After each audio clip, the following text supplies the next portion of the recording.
Hi, I'm Shawn Luke from DigiKey. And it's my pleasure to be here today with STMicroelectronics, Analog Devices, NXP, and Microchip to discuss this. Previously, I've heard plenty of discussions around data center security. Data center security is a lot different because it's a controlled environment. You have physical security around these devices. There's firewalls and other protective measures around devices that live in the data center. When we look at embedded security, we're talking about devices that are more out in the wild, so to speak. These are devices that could be in an automobile, it could be in a washing machine, it could be implanted in a medical device like a pacemaker. I'm excited to learn more about what top embedded and microcontroller suppliers are thinking about in terms of embedded security, what this means to embedded developers. To get started, can we just talk about regulation in the industry? It seems to be the buzz right now. The European Union has their Cyber Resilience Act. It's been an important piece of legislation in furthering the discussion around embedded security. Carlos from NXP, could you get us started? Could you help us understand a little bit more about CRA and what things that you're thinking about there? Sure. One of my favorite topics is CRA. The Cyber Resilience Act, first of all, it's a European regulation. So this will apply to any product that is sold in the European market, regardless what is the country of origin. And one of the reasons we are looking very close to it is because it changed the perspective of how manufacturers need to approach security. For example, now everybody takes safety for granted. That product that bears the CE mark meets certain criteria for safety. But CRA comes to complement this with security aspects. From now on, in order to obtain the CE mark, you need to comply with a series of essential requirements. You need to have a series of obligations like managing vulnerabilities, having support periods, etc. And all that's part of the CRA. And what the legislators are looking at is to have the manufacturers taking ownership for the security of their products. And it's a regulation that has a wide impact because it will apply to any software and hardware product. It will apply to finished products like a television, or it will apply equally to the individual components, modules, all the way to the operating system and microcontrollers. And it will apply, as I say, in every single market, because although for some products like automotive and medical, you don't have to comply with the CRA, and this is in order to prevent over-regulation. If you have a product that will comply with medical regulations, you don't have to apply the CRA. All the components that go inside, and they cannot be certified against that regulation being medical or automotive, they need to comply with CRA. So that shows you how big is the scope of the regulation. And I think this will help the industry to move forward adopting security. Although this is a regulation in the European context, I expect to see also having impacts outside Europe, because it's just logic, right? So you're having a product that is secure, you sell it in Europe because it's requested to comply with CRA. But obviously this product can be secured in many other areas, and it's not just a matter of being European, of being secure or not. So that's something I believe will drive a lot of adoptions, not just in Europe, but beyond that. And probably that's something that we also need to address, right? Yeah, so it sounds like if people want to be relevant in the global market, CRA is starting to become this thing that in order to sell globally, you're going to have to care about connected devices, meeting these regulations and keeping up with CRA. Well, one of the most important parts, and I think that's important for the community, is to reflect on the most important element of the CRA, which is the risk assessment. And is that everything is boiled to that single aspect, that every manufacturer will need to do a risk assessment, understand what is the risk of their application, implement the right countermeasures to mitigate for those risks, communicate to the users what is the residual risk and how to mitigate that risk from the user perspective. And this applies all the way in the value chain. We start with the microcontroller. We have to do our part and tell our customers what are the use cases, what functionalities in the product, how robust is that functionality for what kind of applications, and how to make use of that to mitigate the potential vulnerabilities. And this keeps going all the way to the finished product. And it will go to consumer products, it will go to business products.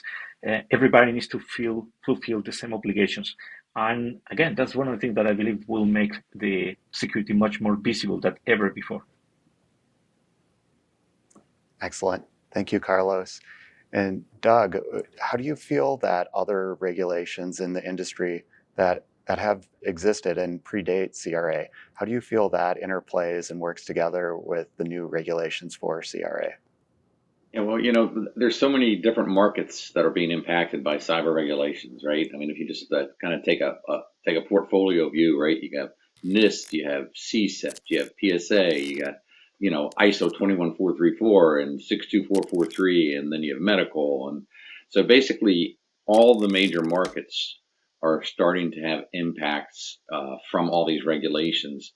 The good news is that it comes back down to needing some core cryptographic primitives and elements and isolation methods and so on, and identity in your end devices to allow you to interact and to meet them. And then I think CRA is just yet another set of regulations, right? And it's going to, obviously you'd rather have a single process. So I believe most of the companies now are changing their internal processes to be compliant with a lot of the standards I just mentioned. And it just kind of creates a engineering flow where you have to have documentation, you have to have testing, you have to monitor, and it doesn't really matter what market you're selling in. So to me, that's the big change. And then the other element that's changing, and that is to the end customer that's buying our devices, they are probably overwhelmed with how to handle this, right? Because it's all extra work that they never did last time. And so the tool sets and the development kits and the built-in services that we offer as turnkey that they can use is very key. Otherwise, they end up with a significant amount of development effort. And quite frankly, a lot of times it gets implemented incorrectly because of their rushed and they don't have the right security people. And so that whole security stack, management, monitoring, all those tools are going to increase in value. Excellent. And that's exactly where my brain was starting to go. You already started answering part of this question about like what can developers do in this space. So Xavier, I'd like to send it over to you. Given that setup, Carlos started bringing us through CRA, Doug told us about NIST and everybody else who's involved in security regulations already. What can we do for developers? What stuff is out there? Those software development kits and other pieces. So Carlos and Doug already kind of gave us the framework of the answer. I'm going to reuse words from Carlos, generalize a little bit more. Carlos taught us about risk assessment. If you go beyond the CRA, you're going to hear people talking about threat models. That's your starting point. Your threat model gives you use cases that are going to answer the threat model, right? And I'm starting to define my journey through security. So you have a threat model, you have your use cases that you have to implement. Then you have to certify your product, launch it to production, and then manage the security after production. And that's where I'm going to tap into what Doug was saying. You have tool, but services too, to manage the life cycle of the device post-production also, right? So what you're seeing, again, you're going to see all the semiconductors offering different type of tools that are offering use cases that are packaged with, code example. And all of us have services on top of the silicon now. Because the security of the device, if you look at the CRA, doesn't stop at production, which was the case if you think about IoT until recently. Developers, if they would even bother with security, would put security in place on their embedded system to take care of the product, to allow the product to go to production with or without certification. Now, those legislation are going to put certification and the life cycle management of the security post-production. That's a big game changer in the industry. So again, you're going to see tools and services from all the semis there. Excellent. And Mina, thinking about you, what then are some common security gaps? We talked about that regulation. We talked about the tools that are available for developers. Are there some tips and tricks that you can give us to stay ahead of building good, secure systems? So I don't think I'll surprise anyone when I say the best thing any company can do to improve the security is to start early. Think about it on day one. Don't wait till you design the entire product and then like, oh, wait, we need to make this secure so that we can comply or, worry about it after the fact. So start early. It starts with that assessment and the threat model, because then you know what that journey will look like during the product development. And frankly, if you don't start early, part of these security requirements include documentation. So if you don't do it from day one, you don't have the documentation along the process, and you will never get to where you need to be. And security is all about the weakest link. So the threat assessment matters. You need to find where those weak links might be and design for that. So that could be your programming practices, buffer overflows, and things like that. Implementing secure boot and secure updates, especially once the product is released. You don't want somebody being able to put in their own firmware on a device just because the key signing wasn't done properly.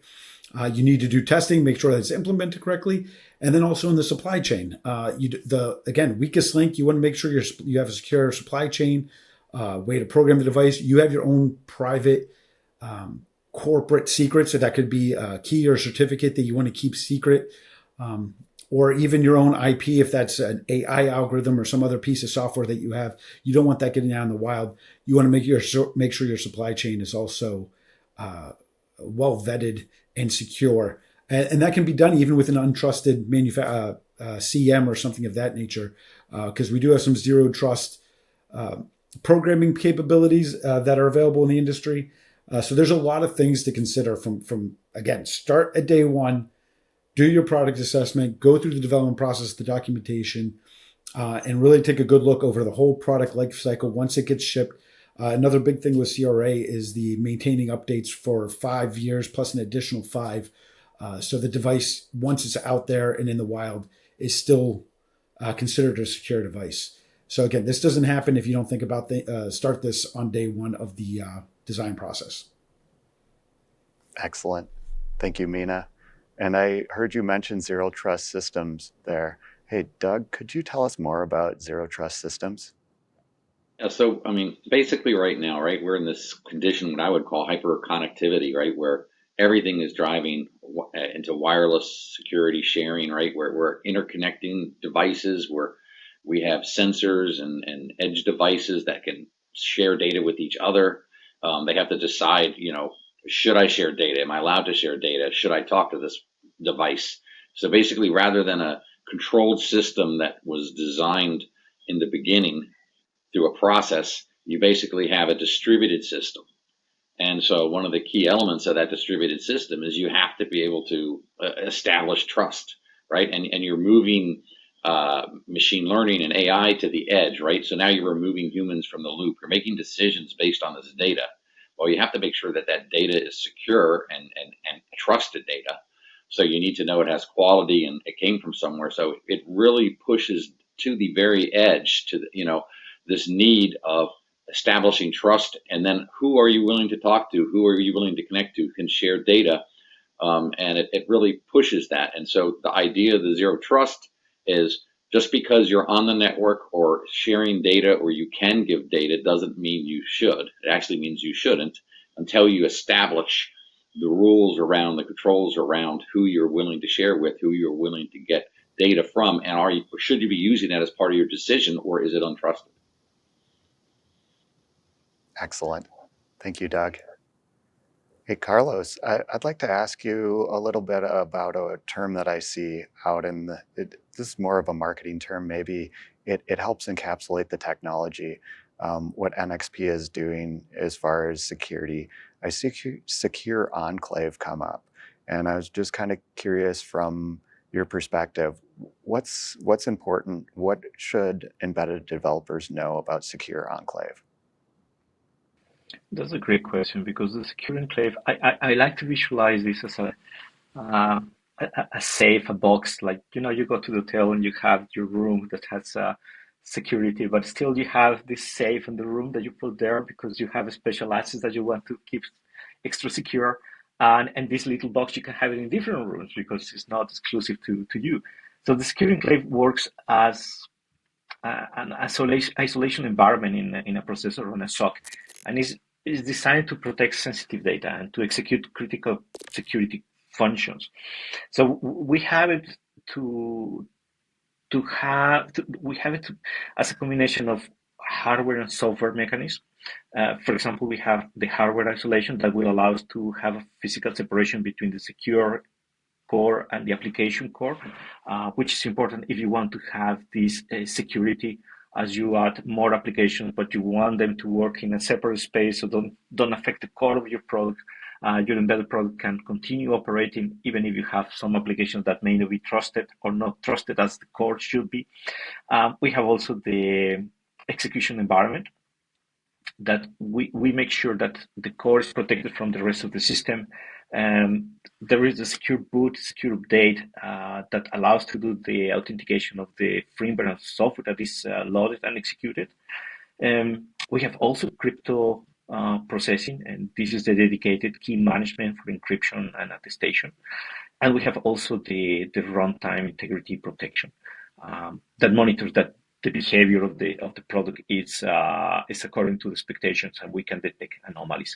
So you see, we have this that's what we call this enclave, the secure enclave that performs all those functions. And just related to the previous conversations we were having, and that's those security functionalities that we have there are the core, the functionality of many of the embedded products that will need to address as part of their conformance obligations later to all those different policies and regulations. The manufacturer will have to confirm that indeed they have implemented the right security functionality proportional to the risk. Back to what Xavier said, we need to be sure that we have our threats well identified, we have our assets well identified, we have well protected. It will address, for example, what Doug mentioned, that we have multiple regimes, multiple regulations, and all of them, not surprised, they talk about secure communications, encryption, etc. So yeah, the cryptographic functionality that we have placed there will have multiple applications across all those different regimes.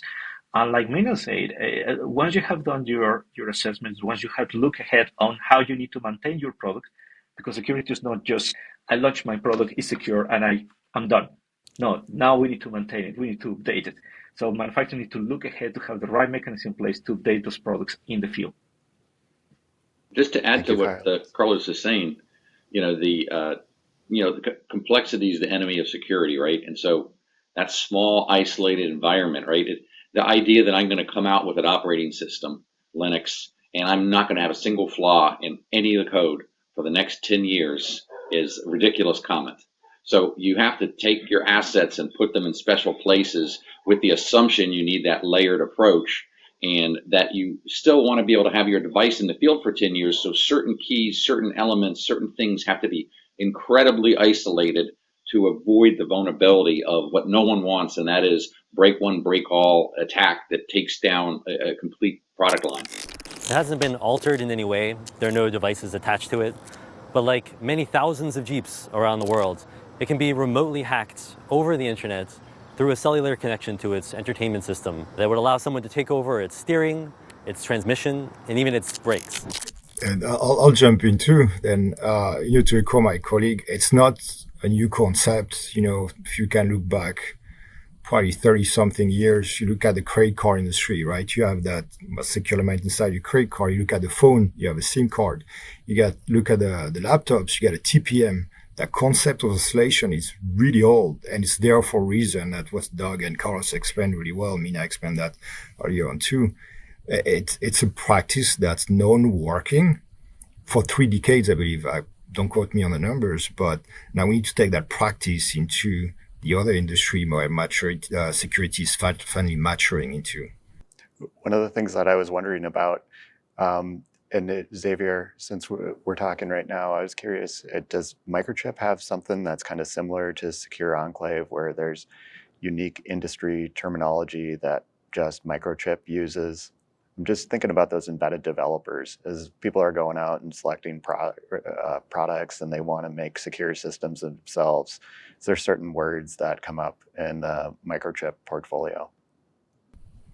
Yeah, absolutely. I mean, on our side, the qualification of Secure Enclave, we branded that crypto authentication and crypto automotive. At the end of the day, it is what it is. It's a piece of silicon that has secure memory, crypto accelerators, or in an isolated boundary away from the code where you're going to put your credentials, right? And then we go into the tools, the use cases, the development. We go into the services with the trust manager and so forth and so forth. And our microcontroller and processor lines are integrating that type of technology into their product lines too. Doug, is there similarly some unique terminology that analog devices uses for security? Yeah, I mean, I think the terminology, everyone has their own terminology: secure authenticators, secure enclaves, basically trusted execution environments. But I think all of us have that same type of technology. And one of the key parts of it is if you start looking at complex SOCs as we keep growing in complexities, it's not a simple picture. A trust zone type of architecture, it's very powerful, but it cannot solve all your problems, right? You have these chips that have multiple processors, DSPs, machine learning, you name it, all sitting there sharing the same buses. It's a very complex picture inside the SOC. And in order to say that you're going to protect an asset and just picking one type of security isn't not going to work. You really need to have many layers, and it needs to start with that hardware rooted trust. And I love to say that, security is best when it's added to where data is born, and data is born at that A to D. And that's where the real analog world touches the digital world, and that's where you really need to start applying security. Fantastic. Hey, Mina, any other thoughts on this? Specific words that STMicroelectronics might use, or other thoughts to weigh in as we're going around here? Yeah, we talked about quite a few things, but one thing to keep in mind is a lot of these processors, they're general purpose processors. Yes, they have security features, but you cannot beat that hardware separated piece of security. From ST, that could be an ST Safe or our own TPMs. But there's a number of different hardware dedicated solutions. You want to be able, if you can pull that out, the process changes, the implementation changes, it becomes a much more hardened version. Again, going back to Xavier's examples with like the SIM card in your cell phone, you can't beat that dedicated hardware piece. We do have, all of us have security features on all of our microcontrollers, but again, those are general purpose. Something like a trust zone can help. Trust zone, it's a hardware enforced elevated security state on a processor. And what that allows you to do is I call this software from a distance because trust zone is in that elevated execution state, you can now implement your trusted execution environments. And what you do is you take all your security code, you want to keep that footprint small, make sure that's secure, put that in your trust zone, your trusted execution environment, and only run there. And that way, all of your unsecure code that could be significantly longer, 10,000, a million lines of code that you don't have to maintain as well as you do your secure code, can run in the unsecure state. So that really does help kind of partition that out in the world, in the development world. So just, we have trust zone that's part of an architecture on a processor, and then we have secure elements or enclaves or TPMs that sit off chip and next to it that are much more hardened versions of security. Yeah, and Mina, if I follow correctly, that trust zone piece, that's part of the general table stakes. So that's part of the ARM cores that everybody's using. So that's a common thing that's across the industry. Is that correct? Yes. So trust zone is dictated by the instruction set. So depending on the instructions supported by the ARM core, you can then optionally implement it. So you won't see an M4 core or an M7 core out in the wild that has trust zone. It can't be added. You need to be on, I forget the instruction set architecture version number, but if you're on the newer instruction sets like what we see on Cortex M33 cores, then yes, our trust zone is usually an option to implement. And I'd say most people do implement trust zone when it's available. And it's just, again, an added layer of security that is hardware enforced on the core to run secure code. Excellent. Appreciate that insight. Hey, Xavier, if there's one piece of advice that you could give embedded developers, what would that be? I mean, I could summarize the entire discussion from what we touched on, but something we didn't bring up because it's so obvious, but that's what I would leave the crowd with is, why do we have those legislations coming in, right? And what's the consequences? I'm trying to make sure, I want to say something that resonates with the decision makers So you have legislation. If you don't follow them, if you don't do the documentation that Mina was talking about, because you didn't do your threat model, like Carlos talks about, you didn't implement your use cases. Again, I'm going to repeat that you documented, you're building proof why you're doing all that. Because your company can go to court when something bad happens. And now you have legal consequences and fee. The CEOs have to understand that. And probably all of us see that all too many times when we go to customers today in September 25. Oh, am I going to be impacted by CRA? And we are December 2027 is when things are going to be reenacted. You know that far along development time is now and probably past now. So keep in mind that when a problem happens, the likelihood of your company to go to court if you didn't fix that security, depending on the level of impact it has, you're going to court. That's what you get. So everything we talked about has to be integrated in your product development process. It's not a nice to have. It's a legal must to have now. And that's what I want to leave the crowd with. Nothing's an option anymore. Excellent. Thank you so much, Xavier. And that really wraps up this discussion so well. The importance, the gravity, the weight that comes along with embedded security, keeping our connected devices, all the devices and electronics around us safe, to keep everyone else safe. Like it's very serious. And I really appreciate all of you, four gentlemen, for joining us today, having this discussion. It's a really unique space to have us all in the same room talking about embedded security. Thank you for making this possible. Thank you, DigiKey. Happy to be here. Thanks. Thank you.